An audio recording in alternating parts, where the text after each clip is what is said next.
I have a tiny microphone now. I don't know why I have a tiny microphone, but I have a tiny microphone. Hello everybody and welcome back to the channel. My name is Mike. By the title of this video, I just want to let you know I'm fine. I'm not dying, so to speak. This is a funny story that I wanted to tell. It's kind of funny, kind of serious, obviously. It's a sensitive topic that a lot of people don't really get a chance to talk about until that time comes with somebody. So this is kind of what I wanted to talk about. And also I wanted to thank everybody for watching and commenting on the gaming video. It felt good to be able to post that again. It was nice to kind of get back into the groove of that. Like I said, I appreciate that. But, yes, like the title of this video says, I planned my funeral. Me and my mom planned it, basically. The more you get to know me, the more you realize I do have a humor about this situation, and it's a very dark humor. It's what I use to cope, and it's fantastic. I love it. Especially because it freaks people out. Like, they don't expect it. Me and my mom are very close when it comes to the situation. We've talked about power of attorney. We've talked about, you know, what do I want whenever I do pass? What are we going to do? What are we going to do with all my stuff? You know, am I just going to give it away? Is it going to be, you know, sent to a certain person? What am I doing? So we have talked for hours about, you know, the whole death and, you know, what are we going to do funeral wise? I've thought about it, and, you know, I've kind of, you know, just do the normal, just your normal funeral, open casket, as long as I, you know, look decent, and bada bing bada boom, go have a party and do a couple shots for me kind of thing. But then I started thinking about it, and I was like, well, my mom's dad is from Sweden. And I was like, well, hell, why don't we do what the Vikings did? You know, when one of them passed away, they pushed him out in a boat and shot a flaming arrow at him, and that's how they were cremated. And I was down for that. We kind of laughed about that. You know, USA probably wouldn't let us do that, so whatever. And then there's one way, you know, you can get your ashes, and you can put them into a firework, and you can be shot up into the sky, and oh, pretty, like those are my ashes now falling all over the ground. So we thought that was kind of funny too. And I was like, wait, what if, now hear me out, what if we just put my body into a cannon and shoot me out of it? So instead of going through the process of cremation, we just fire that thing, and wherever it lands, that's where you bury me. It's kind of like a lawn dart. You throw me, and that's where I stick.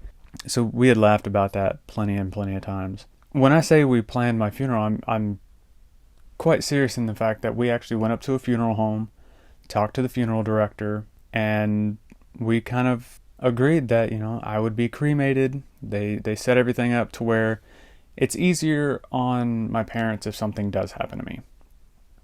So whenever I pass, everything's set up, everything's ready to go. It's just, I pass, this gets taken care of, and then they get my ashes. So that was the biggest reason why we did it. But in my dark sense of humor ways, I decided to talk to the funeral director about alternative funerals. And let's just say, for one, she didn't go for any of these, but I'll save my favorite one for last. But me and my mom, we sat down, and the lady was like, you know, do you want a normal, like, viewing, and then your funeral, and then, you know, y'all go do something else? Are you wanting to get cremated? You know, what do you want to do? I walked around and looked at all the different caskets that they had. For one, oh my God.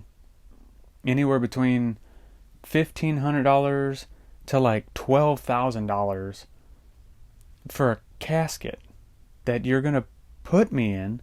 Don't get me wrong. Comfortable. $1,500 to $12,000. Beautiful things that you're just going to put me in and then put me in the ground? It just, what? It didn't, okay. No. Build me a box for like $500 from Lowe's or Home Depot. Could probably do it even cheaper. Like, fold my body into it and then just drop me in the hole. I'll be fine. The funeral director's like, no, we can't do that, blah, blah, blah. It's gotta be, like, serious and yada, yada, yada. We ended up telling her that I was going to be cremated. It was just easier. It was less expensive. Didn't have to buy a plot. Didn't have to buy a casket. Didn't have to go through all the stuff of getting, gussied up and pretty for the viewing. Way more simple to do it that way. So that's what I decided on. Well, she hands me this pamphlet that's got all these urns in it. And these urns are expensive. And then it's like, okay, well, do you want just one giant urn that, like, a single family member has to tote around for the rest of their life? Or do you want these little tiny urns that they're all over the place and you just start kind of passing them out like party favors? It was so weird because I joked and laughed about death for a long time, but never got to that aspect of it, like the actual funeral, the cost of dying, if you will. And I was like, holy crap, this is stupid. Like, seriously, put me in a cannon, shoot my body out. I'll be fine. As we were talking about, like, the different things we could do and the different funerals and blah, blah, blah, I ended up saying, well, I've had a few ideas for a funeral. I told her about the flaming arrow with the boat, and she was like, as cool as that would be, no, we can't do that. I told her about the cannon. The look on her face was priceless, and I was like, I'm sorry, it just keeps getting worse with the ideas I've had. And I was like, if I did a normal funeral where they had the viewing and you come sit in the funeral home and there's whatever, could we install like a ceiling roller coaster? She was like, what? I was like, the ones where, like, they strap you in from your chest and that's where it holds you and your feet just kind of dangle. She looked at me and I was like, yeah, so I'm not in the casket, a certain song comes on and here I come from the back just floating around and scaring the hell out of people. I thought that was funny as hell. She didn't. My mom's trying not to laugh. And I'm like, okay, well, I mean, if we can't do that, since I'm being cremated, is there any way you can, like, pump me full of popcorn kernels? She said, excuse me? I was like, yeah, popcorn kernels. Like, you fill me up, like, take a leaf blower or a vacuum, whatever you got to do, and, like, attach it to one end of me and hit reverse, and it just shoots a whole bunch of popcorn kernels inside of me. So when you go to cremate me, I go out with a bang one more time, and I'm just popping all over the place. And her jaw hit the floor. She could not believe that I'm, like, if this is a possibility, let's do it. So it was just, I don't know, it wasn't as bad as I thought it would be. And I love the fact that I scared the hell out of her. No, it's not as bad as you really think. You get to figure out what you're going to forever sleep in. Whether it's the size of a softball or if it's the size of a bed, It's one of those things that I wanted to go ahead and get over with because I can't do anything when I do pass. So might as well get it out of the way for me. That way it's taken care of for whoever else comes through and has to take care of it. Because once I go, I'm just a bump on a log. I'm not going to be able to help. So I got it out of the way. And it kind of made things a little bit more real in that aspect. It didn't really affect me in a negative way. It was just like, okay, cool. It's just one step closer. I don't know. I would joke about it. I mean, I even stated that if I did a viewing, turn my casket into an ice chest and fill me with, like, beer and mixed drinks and whatnot, and I'll just be a cooler for a while.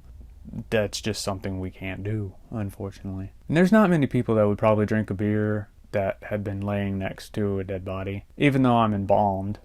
like everything's fine. I'm not like leaking juices. That sounds gross. But my favorite idea that I had for a funeral slash viewing was fill me with like robotic parts, and like I'm laying in the casket, everything's normal, everything looks normal, but the moment somebody like gets up to either leave or they just can't take it, they need a break and they're gonna go outside, I sit up in the casket and just point at them as they're walking. Like my eyes light up red and I'm just pointing like, where are you going? Where are you going?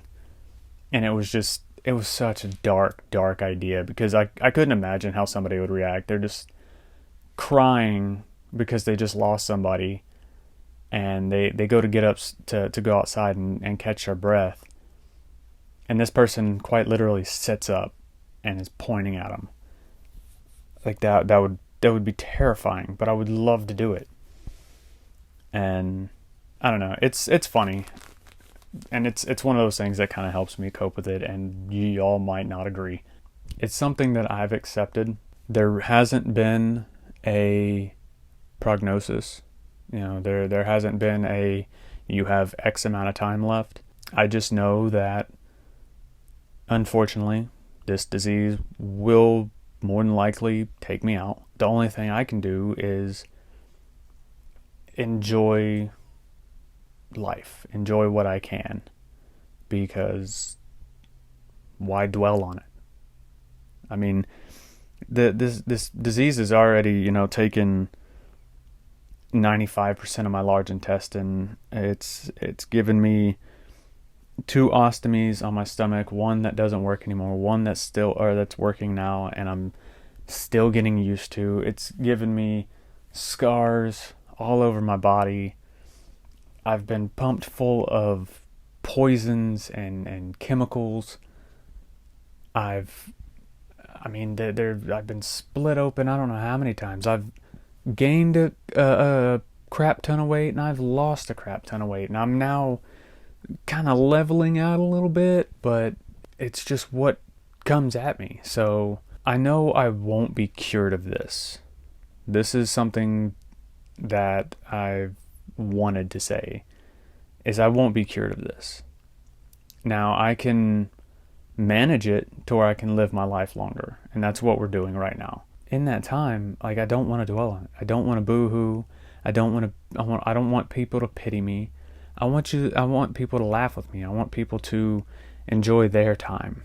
I want to make their day a little bit better because of some stupid cancer joke I made, or in the middle of us having a conversation, like in my oncology video, my bag decides to fart, and I'm like, yeah, it's fine, you can talk all your shit you want, and it just makes somebody laugh. Those little things are what really pushes me to kind of push forward. But I'll talk more about my drive and why I have such a stoic, calm sense about things in a future video.